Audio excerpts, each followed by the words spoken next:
Hi, இன்னைக்கு ரொம்ப காரசாரமான இஞ்சி சட்னி எப்படி செய்யுதுன்னு பார்க்கலாம். அதுக்கு தேவையான பொருட்கள்: 2 பெரிய துண்டு இஞ்சி இந்த மாதிரி நறுக்கி வச்சுக்கோங்க.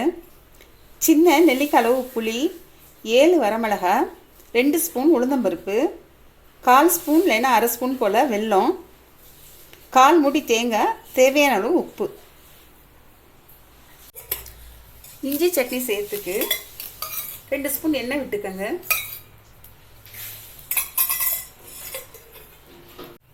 எண்ணெய் காஞ்ச உடனே உளுந்தம்பருப்பை சேர்த்து நல்லா செவக்க வறுத்துக்கங்க.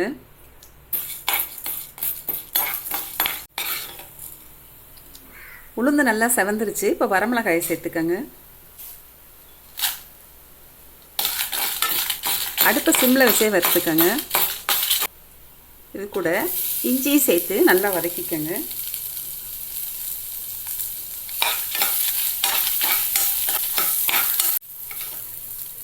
இஞ்சி நல்லா வதங்கிருச்சு. இப்போ அடுப்பை ஆஃப் பண்ணிவிட்டு இது கூட புளி, தேவையான உப்பு, வெல்லம், தேங்காய் சேர்த்து ஒரு பிரட்டி நல்லா ஆற வச்சு அரைச்சி எடுத்துக்கோங்க. இஞ்சி சட்னி ரெடி ஆகிடுச்சு. இதில் தாளிப்பை சேர்த்துக்கலாம். கடுகு, உளுந்து, கருவேப்பிலை தாளித்து இதில் சேர்த்துக்கோங்க. காரசாரமான சுவையான இஞ்சி சட்னி ரெடி ஆகிடுச்சு.